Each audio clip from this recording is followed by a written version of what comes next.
Soomaaliya duruufo gaar ay ku sugan tahay ilaa ay meel oo mucayan ay soo gaarto aniga waxaan qabaa ma ka qayb gali karto isku milanka isdhaxgalka sidaas ah ma ka qayb gali karno laana awoodeena diblomaasiyadeed awoodeena muxuu ahay dal awoodeena qarannimo intaba wali waa duruufo gaar ah ku sugan dhibaataan haysato inaan ka baxno u baahanahay waxa kaloo nasiib darro ahayd dawladdeena inaanay noo sheegin oo aanay public ka dhigin waxa uu isku darsankaas iyo isku milankaas waxa uu yahay oo aanan ahayn in aan xog ka helno madaxda kale ee dalalka kale ra'iisul wasaaraha Itoobiya noo sheego waa la isku darmayaa yiraa afar dekadooda Soomaaliya la siinaa yiraa siyaasaddan ka midoobeynaa yiraa hal baasabooraan yeelanaynaa yiraa laakiin marna madaxdeena inta dadka soo hor fariistaan mashruucaana socdo sidaanuna yahay meeshaanuna la rabaa inuu gaaro danahaanan ka leenahay nalooma soo bandhigin wali marka article-ka aad sheegtay oo cinwaankiisu uu ahay Soomaaliya waa inay horta lugaheeda isu taagtaa intaan meel kala gelin fikirkiisa intaas uu ahay ma dalka aniga horta uguma imaanin dalal col ah oo hadda la dirsan aniga uguma imaan dalkan hal cadow lahay markaan imaanayo welina waa leeyahay waa al-shabaab cadow kale oo hadda anaga nagu taagan markaas oo Soomaaliya ku taagan oo ugu nimida meesha anaga dagaalkiisa inaan sii wadno aan ku qasboonaana ma jirin laakiin muddadii xilligii kala guurka ahay ee ku meel gaarka ahayd in ku jirnay ayaa waxay sababaysay dalal badan inaan cilaaqaadna la yeelan dalalka waliba waa weyn oo kaalmada Soomaaliya geysan kara oo caalamka maxaan ku yiraahdaa raadka ku leh markaan aniga imaanayay safaarada dalka joogay safaarada Itoobiya waa joogtay safaarada Liibiya waa joogtay Yaman waa joogtay adiga dhowr safaaradooda joogay oo dalalkaas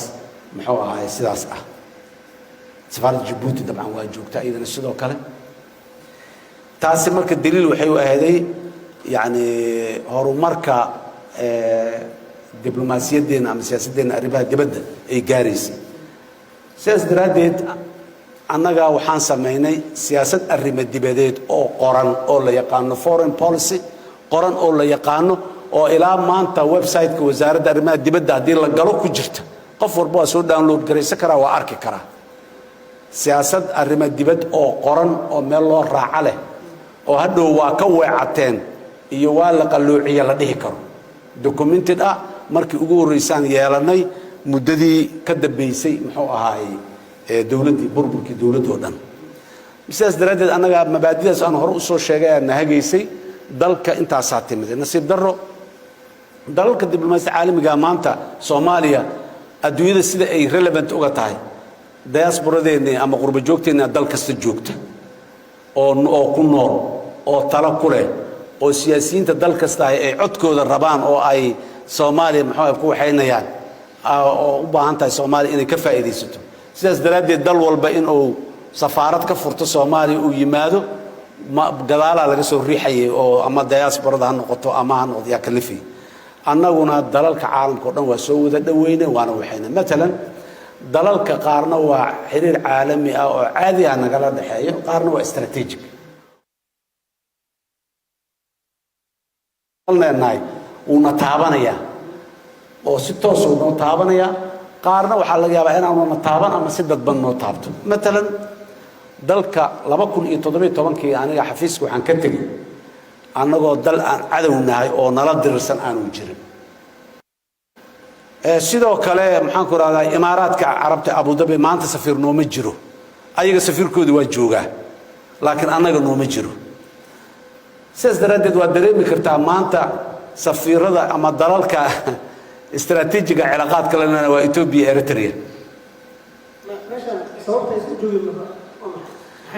waa siyaasadda dawladdeena leeyahay wax kale aniga uma arki karo annaga dagaal hadda weyn oo Saudi Arabia nooga yimiday ama aan ognahay oo Masar nooga yimiday oo colaad nagu qaaday oo nagu annaga waa jirno waa maareyn Saudi Arabia waxaan leeyahay Masar iyo Ethiopia waa isaysteen webiga Nile waa isku haysteen waa joognay labadoodaba cilaaqaadan la lahayn waxaan ku raadaay Imaaraad iyo Qatar waa is haysteen weligood cilaaqaadkooda 100% ma ahayn waana la joogay labadooda safiirada waa noo jees isku maanaan haysan maxaan ku yiraahdaa Sacuudiga sidoo kale waxa ay u baahan tahay waxay tahay annagu inaanan ku dhaxmilmin waxyaabo qaarkood oo aanan aad u dhaxgelin oo aanan u muuqanin in la kala safanahay ma marka qaarkood la safashadu steps cad oo muuqdo la qaado maaha ama waa perceptionist ama waa diblomaasiyad qarsoon oo aan la arkaynin oo dalalku ay isla fahmayaan oo ka soo muuqato laga arko way marka muxuu ay Kenya annaga qadiyadaha ugu waaweyn aan dhaxyile Kenya annaga Jubbaland waa ku kala aragti duwaneen laakiin Jubbaland annaga Kenya kalama heshiinina Jubbaland aan kala heshiinay iyo dadka reer Jubbaland aan kala heshiinay maraan kala heshiinay sidaan u heshiinay ku dhamaatay Kenya annaga qadiyada weyn oo la garanayo oo badda aan dhaxtiilay laakiin weligan cilaaqaadkeena mana kala go'in mana ciriiriyoobin Kenya annaga masaalixan ku kala duwanaana diyaaradooda jaadkan joojinay wax badan aan waxayna anagoo markaas wax kale kuma kala duwanaanine shirki wasiirada arrimaha dibadda igad oo wasiirka arrimaha dibadda Kenya oo hormuudka ayaa meeshan yaa jiray reporter oo ka ahay waxa yilay head of states ki igad oo dhama meeshan isugu yimiday oo madaxweynaha Kenya oo kamid ma qabin dalalka dhan cid dib nagu qabta ma jirin sida standardka ee adduunyada u macaamisho oo xadaariga oo dalna aanu diidi karin yaan una mac dalalku qaarna diblomaasiyadda caadiga ah in la ilaaliyo u baahan kuwii oo strategic maxaan ku rahay interests idan ka dhaxaysana si gooni waa u macaamil kartiin laakiin waa inaan mar walba xasaasiyaadka la ilaaliyaa waxyaaba qaarkood in la siyaasadeeyo oo public loo sheego oo maxaan ku raahdaa laga dhigto muxuu ahay political platform madaxdu ay sharaf iyo haybad ay ku raadinaysa ma aha consistency ama joogto siyaasadda diblomaasiyaddu waa inay noqotaa 2007 ilaa maanta waxaan arkaynaa diblomaasiyadeena dalka shalay aan saaxiibka lahayn maanta la dirirsanahay kii shalay aan